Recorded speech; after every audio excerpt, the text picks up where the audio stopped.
السلام عليكم ورحمة الله تعالى وبركاته. walaalkaygii walaashayda quruxda badneeday waa anigoo walaashahani oo kule mar kale ku soo dhawaad muuqaal cusub.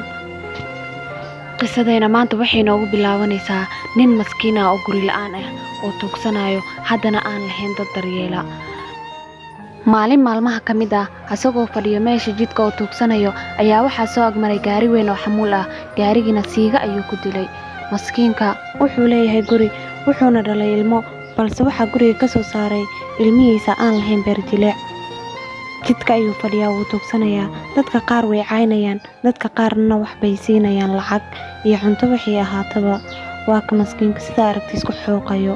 waxaa inta ka soo socotaa gabar bal aan aragna waxay samayso, waxay socoto, waxay geedaha iyo dhinacaha iska fiiriso. waxay soo gaartay meeshii duqa maskiinka uu fadhiyay wayna ka naxday. dhankan kale waxaa ka soo socdaa isagana wiil bal aan aragna isagana wuxuu sameeyo. ninkii wiilka markuu arkay gacmaha ayuu kor u taagay wuxuuna ku leeyahay waan ku baryaa cuntada wax iga sii. balse wiilka wuxuu ku sameeyay bal arag. intuu ninkii dabagadiyey ayuu haddana lacagtii meesha taalay haraanti intuu ku dhuftay ayuu ka wada daadiyey wuuna ka soo dhaqaaqay. maskiinka caay ayuu ka badiyey wuxuuna ku leeyahay socodhar wanaagsan soo xiro. maskiinkii wuu soo gurguurtay oo wuxuu u soo socdaa lacagtii laga kala daaday inuu aruursado. wiilkii xaasidnimada u gala waa kanaa duqa wuu soo baxay wuxuuna soo fadhiistay meesha wuxuuna leeyahay waxaana inta ku sugayaa saaxiibadayda. iska fadhiistay oo telefoonkiisa ayuu ku mashquulsanaa. gabadhiina waatana dhankii waxay u soo socotaa weli ninka uu jiifay. markii uu arkay wiilka wuxuu ku leeyahay gabar qurux badan ayaa soo socoto. meesha ayuuna indhaha la raaraacaya. gabadhii waxay aragtay ninka duqa ah oo maskiinka oo meesha jiifo ayna leedahay qof saacideeya meesha ma jooga miyaa. balse waa ka wiilkii gabadhii ayuu indhaha weli la raaraacaya. gabadhii waxay dhahday ma fiirin karo qof ku dhimanaya jidka wayna soo aaday dhankiisa. waxayna ku leedahay waa ikanaa awoowe aniga ayaa ku caawinayo. ka ayay qabtay waxayna ku leedahay kaac biliis waan ku baryayaa waxaan rabaa inaan ku caawiyo. gabadhii waxay weydiinaysaa duqii sidee waxaan kuugu dhaceen. wiilkii wuxuu leeyahay gabadha maxay halkaa ka qabanaysaa. gabadhii waxay duqa weydiinaysaa qof miyaa ku dhaawacay. waraysi ka bacdi waxay u hagaajisay lacagtii meesha ayayna ugu riday wuuna u mahadceliyay ninkii. waxay ku leedahay hoo cuntadan laasim waa gaajaysan tahee. duqii gabadhii aad iyo aad ayuu ugu mahadceliyey. maskiinka gaajo asagoo saa'id ee u haysa ayay ka farxisay. korkiisana waxay ka tatiraysaa siigadii wixii xumaatadii. wiilkii waa ka meesha fadhiyo wuxuu leeyahay wax la aamini karin ayaa meesha maanta ka dhexeeyo. iyo foonkii dhagaha ugu jiray ayuuna iska bixiyey. weli way ag fadhidaa kamay tegin waxayna u sii kala furtay cuntadii uu cunayay waxayna u saaraysaa gacanta.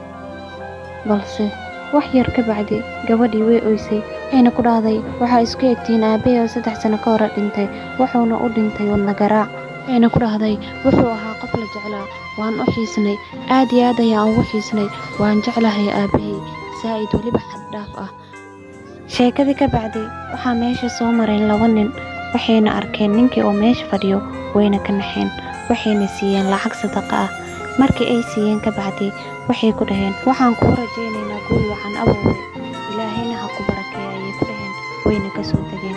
gabadhii way oysay waa arrin murugo leh ayay ku dhahday awoowe jidka aa fadhido waxaana kuu dareemayaa taabasho waan kaa danqanayaa. duqii asagana wuu ooyay maskiinka. haddana waxaa jidka soo mareen 2 nin oo kale. wuxuu gacanta u taagay 2 nin midna lacag ayuu siiyey midka kalena wuxuu siiyey maro wuxuuna salaamay duqii. aad iyo aad ayuuna ugu mahadceliyey 2 nin. gabadhii kalena way salaameen wayna ka soo tageen. wax yar ka bacdi waxaa meesha soo maray gabar iyo aabbaheed waxayna ku dhahday aabba fiiri ilaahay miya wuxuu qabaa gar. gabadhii yar waxaas dhan ma kala ogo. aabbihii wuxuu ugu jawaabay maya waxaa waaye nin tuugsanayo annaga kulligeenna adduunkan waxaan ku noohay wada tuugsayaal.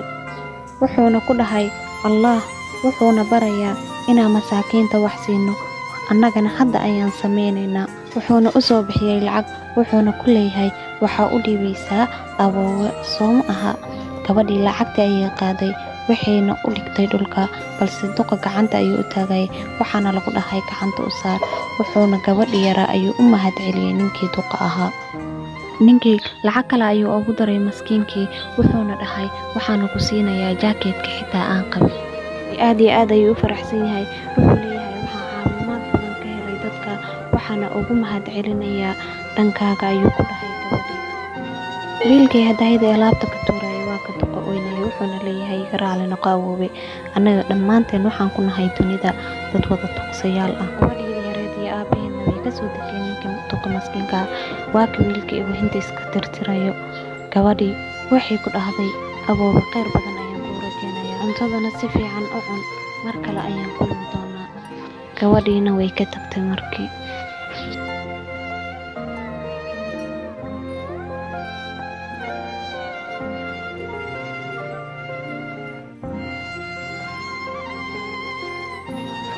wiilkii wuu soo kacay oo wuxuu soo aaday dhankii duqa. wuxuu ku leeyahay awoowe, anigana waan ku caawinayaa, sidoo kale hadday dadka kale ku caawini karaan anigana sidoo kale waa ku caawini karaa. balse duqa markuu wiilku u arkay lacagtina gacanta ayuu ku qabsaday, gadaal ayuuna u sikanayaa. wuxuuna ku dhahay maya awoowe, waxba ha cabsanin, dambe ma sameynaya ayuu ku dhahay ninkii duqa. wuu u imaaday oo wuxuu salaamay ninkii duqa oo maskiinka. wuxuuna ku leeyahay xaqiiqdii waxa ay ku tahay awoowe aad iyo aad iigu weyn. jeebka ayuuna gacanta geliyay, wuxuuna kasoo bixiyey lacag, wuxuuna siinayaa ninkii maskiinka. wuxuuna ku dhahay waxaa mudan tahay jacayl iyo qof ku garab qabta. aad iyo aad ayaan uga xumahay, waana ku jeclahay awoowe ayuu ku dhahay. ninka ayuu garab ka qabtay, wuxuuna u kaxeeyey dhanka gurigiisa. wuxuuna ku dhahay maanta ka bilaawata anigaa kuu soo tugsanayo. waxaa kaloo ku dhahay awoowe, waxaa kaloo isiisay cashir aad iyo aad u wanaagsan nolosheeda. qisadii way noo dhammaatay, balse cimri qaadashada ayaa waxay tahay saacidee walaalkaaga maanta kuu baahan oo dhibaataysan, waayo sadaqada wax kasta ayay furataa.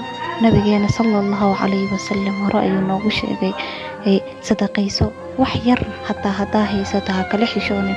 sadaqada aad iyo aad ayay uga weyn tahay allah agtiisa.